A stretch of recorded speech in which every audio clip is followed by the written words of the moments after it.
हाय. So ही आमची client आहे प्रियांका शिस्थाम. हिचं आम्ही ना डिसेंबरमध्ये सिस्टीन ट्रीटमेंट केली होती. बरेच फ्रिझी आणि बरेच कर्ली हेअर होते आणि तिला खूप आर्टिफिशियल लुक नको होता, सॉफ्ट नुसते स्ट्रेट हवे होते.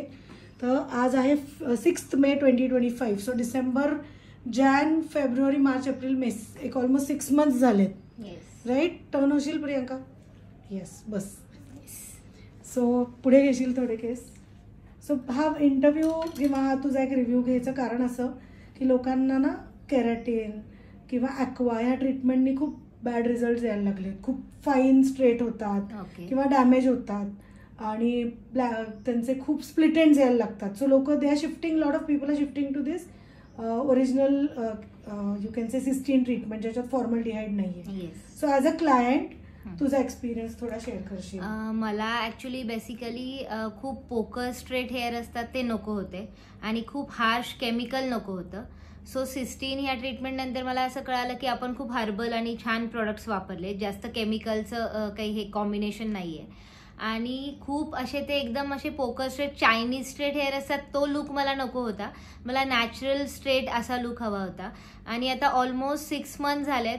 माझे केस जसे पहिल्या दिवशी सॉफ्ट होते मला आज पण तसेच सॉफ्ट वाटतात आणि इतके फ्रीझी आणि कर्ली हेअर बऱ्यापैकी म्हणजे मी म्हणेल एक 80-85-90% ते स्ट्रेट झालेत.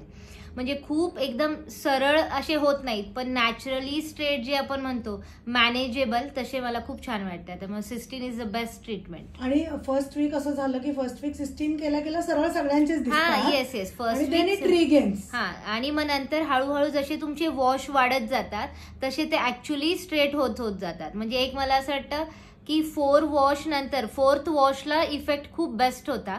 म्हणजे ते असे बऱ्यापैकी स्ट्रेट झालेले. म्हणजे पहिला एक आठवडा थोडा तुम्हाला असं वाटतं पण नंतर ते सॉफ्ट आणि मॅनेजेबल आणि नॅचरल स्ट्रेट होत जातात. म्हणजे असं होतं ना की आफ्टर वॉश आपल्याला असं वाटतं आता हळूहळू ते सगळा इफेक्ट निघून जाईल पण सिस्टीनचं असं आहे की आफ्टर वॉश तो इफेक्ट चांगला येतो. प्रोव्हाइडेड तुम्ही शॅम्पू कंडिशनर जो सांगितलं ओरिजिनल वापरता. ओरिजिनल वापरायचा. म्हणजे मी डिफॅब्युलसचं शॅम्पू आणि कंडिशनर तेच वापरते आणि अजून पण मी एकदा पण स्पा वगैरे केला नाहीये. म्हणजे मला तो इफेक्ट अजून इतका छान वाटतं की अजून स्पा करायची गरज नाही पडली. करेक्ट. आणि ऑलमोस्ट वर्किंग मदर ऑफिस बघायचं असतं मुलीचं.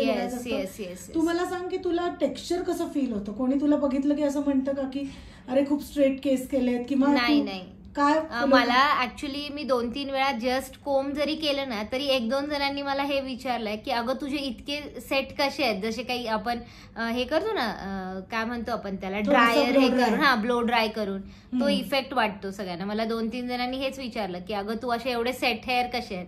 तर सिस्टीननी मॅनेजेबल होतात हेअर. एवढं गुंता कितपत होतो? नाही गुंता म्हणजे मला तरी नाही वाटत. नाही आधी माझे खूप कर्ल आणि फ्रीझी असायचे. आता मला तसं नाही वाटत. मॅनेजेबल मध्येच सगळं आलं. मॅनेजेबल मध्ये सगळं आलं. आणि cysteine is only for people who don't want poker straight hair. Because आता लोकांना दीज आर नॉट एकदम स्ट्रेट वाला look but this is a natural straight look. आणि हा हेअरकट पण आता आउटग्रो झाला. आपण तेव्हा डिसेंबरलाच हेअरकट 6 मंथ झाले आता हेअरकटला. हेअरकट इज ऑल्सो डिफ. पण तुझे गंमत बघ तुझी रिग्रोथ पण खूप नाही झाली. हो ते पण अजून सॉफ्ट आहे. नाही खूप सॉफ्ट आहेत. म्हणजे मी सांगते ना मला जो पहिल्या दिवशी सॉफ्ट होता ना मला अजून तो लाईट आणि सॉफ्ट इफेक्ट आहे अजून 6 मंथ झाले तरी. मी आणि तुझा इंटरव्ह्यू घ्यायचं कारणच हे की सिस्टीन भरपूर लॉंग लास्ट. आणि हेअर लॉस तर माझा खूप थांबला. माझा हेअर लॉस होता ऍक्च्युली माझा हेअर लॉस तो आता बऱ्यापैकी थांबलाय. म्हणजे थांबलाच आहे असंच मी म्हणेल. आणि मला एक सांग तू पूर्वी स्ट्रेटनिंग वगैरे जे काही करायचीस कधी केलंस? मी एकदा केलेलं पण तो खूप असं खराटे कसे असतात आपले तसं झाडूचा जो फील असतो ना तो आणि रफ असा खूप होता तो आणि खूप सारं केमिकल. आणि कॉस्ट वाईज सांग because cysteine is little premium service. It is expensive पण इज इट वर्थ? येस. म्हणजे सिस्टीन ऍक्च्युली खूप एक्सपेन्सिव्ह आहे पण म्हणजे जेव्हा आपण ते स्ट्रेटनिंग आणि कॅरेटिन वगैरे करतो ते वर्षातून 4 महिन्यापेक्षा जास्त टिकलेले मी नाही बघितले.